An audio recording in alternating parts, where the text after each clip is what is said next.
आज के वीडियो में विकास अथवा एवोल्यूशन के अंतर्गत पृथ्वी का उद्भव अथवा पृथ्वी की उत्पत्ति कैसे हुई अर्थात ओरिजिन ऑफ अर्थ को चित्र सहित डिटेल से समझाएंगे। तो चलिए शुरू करते हैं। 4 खरब वर्ष पूर्व पृथ्वी जलती हुई कॉस्मिक गैसों के गोले के रूप में थी। अब कितने वर्ष पूर्व? लगभग में 4 खरब वर्ष पूर्व पृथ्वी कैसी थी? कॉस्मिक गैसों के गोले के रूप में थी। अब कॉस्मिक गैसें क्या हैं? तो कॉस्मिक गैसें जैसे पेट्रोल है, सीएनजी है, इनको आप मान सकते हैं। तो जैसे पेट्रोल सीएनजी जलती हैं, बिल्कुल वैसे ही आग के गोले जैसे थी। जैसे आग का गोला होता है, वैसे ही आग के गोले जैसी पृथ्वी जल रही थी। और इसका तापक्रम 5000 से 6000 डिग्री सेल्सियस था। तापक्रम कितना था? 5000 से 6000 डिग्री सेल्सियस।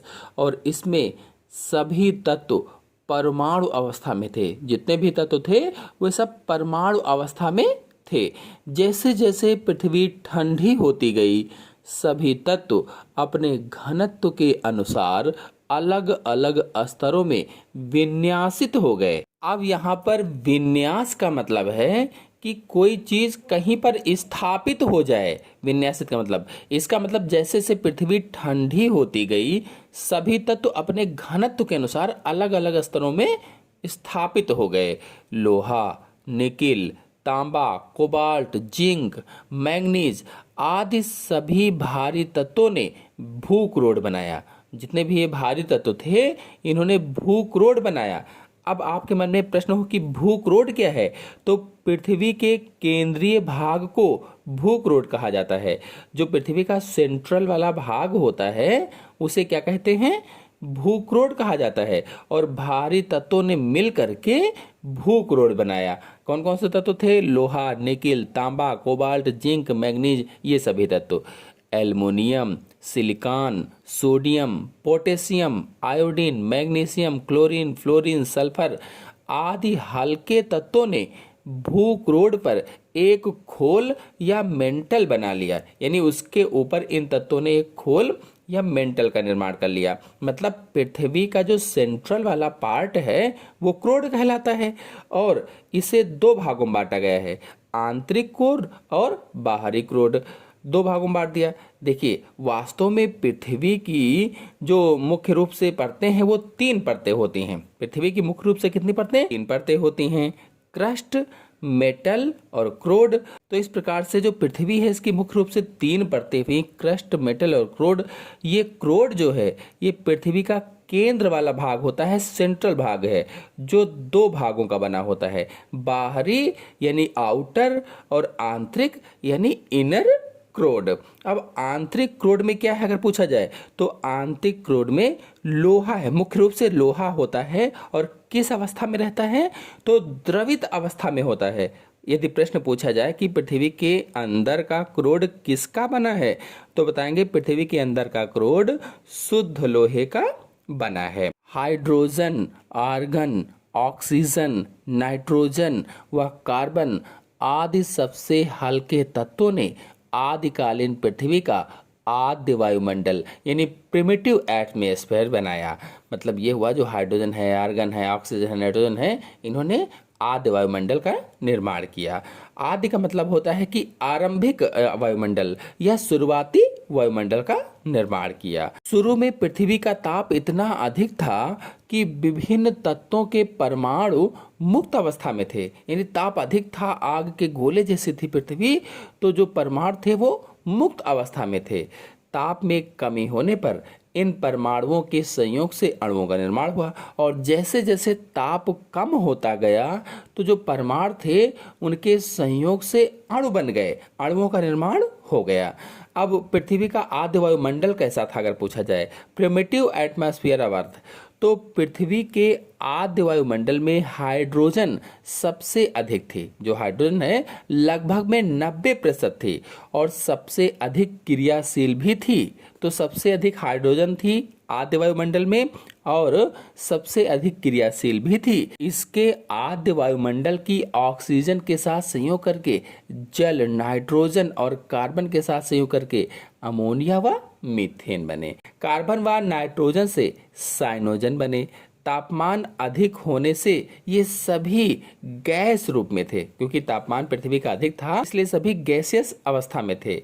आद्य वायुमंडल की अगर विशेषताएं देखी जाएं, कैरेक्टरिस्टिक ऑफ प्रिमिटिव एटमॉस्फेयर को देखा जाए तो आद्य मैंने बताया कि आरंभिक यानी प्रारंभिक, तो आद्य वायुमंडल में कुछ विशेषताएं आपको बता देते हैं। पहली है, आद्य वायुमंडल में ऑक्सीजन के मुक्त परमाणु बिल्कुल नहीं थे, यानी ऑक्सीजन के परमाणु जो मुक्त वाले थे बिल्कुल नहीं थे। और दूसरा है, यह अमोनिया, मीथेन व स्वतंत्र नाइट्रोजन और हाइड्रोजन का बना हुआ था। आद्य वायुमंडल अमोनिया का, मीथेन का, स्वतंत्र नाइट्रोजन और हाइड्रोजन का बना था। फिर तीसरा है, आद्य वायुमंडल अपचायक या रिड्यूसिंग था। अब अपचायक क्या है? तो अपचायक वायुमंडल में ऑक्सीजन और अन्य गैसों को हटाकर ऑक्सीकरण को रोका जाता है, उसे रिड्यूसिंग या अपचायक कहा जाता है। चलिए अब जानते हैं कि पृथ्वी जीवन के अनुकूल कैसे बनी। तो समय के साथ साथ पृथ्वी ठंडी होती गई। कुछ गैसों ने तरल का रूप ले लिया और कुछ तरल ठोस पदार्थों में बदल गए। वायुमंडल में छाए मीलों गहरे बादल जल के रूप में पृथ्वी पर बरस पड़े, यानी जितने भी मीलों मीलों तक गहरे बादल थे वो सब बरसने लगे। वर्षा का पानी जैसे ही धधकती हुई पृथ्वी की सतह पर आया, तुरंत वाष्प के रूप में वायुमंडल में जा मिला। अब चूंकि पृथ्वी आग का गोला थी, जैसे ही वर्षा का पानी उस पर गिरा तो भाप बन गया और भाप बनकर फिर से वायुमंडल में मिल गया। यही क्रम लाखों वर्षों तक चलता रहा, यानी लाखों सालों तक यही क्रम बार बार चलता रहा और धीरे धीरे पृथ्वी की सतह ठंडी होती गई। भूकंप और ज्वालामुखी के कारण पर्वत और घाटियां बनी। जब भूकंप आए, ज्वालामुखी से क्या हुआ? पर्वत बन गए, घाटियां बन गईं। पर्वतों से नदियां, सरिताएं व झरने फूटे, और जो पर्वत थे उनसे नदियां निकली, सरिताएं निकली, झरने फूटे। पृथ्वी का तापक्रम जब 100 डिग्री सेल्सियस से भी कम हुआ तो नीची भूमि में पानी इकट्ठा होने लगा, यानी पृथ्वी जब 100 डिग्री सेल्सियस से भी कम हो गई तो जो निचली भूमियां थीं, जो गड्ढे थे, उनमें पानी इकट्ठा होने लगा और पानी इकट्ठा होने से झील, समुद्र व सागर बन गए। इस तरह से झील बने, समुद्र बने और सागर बने।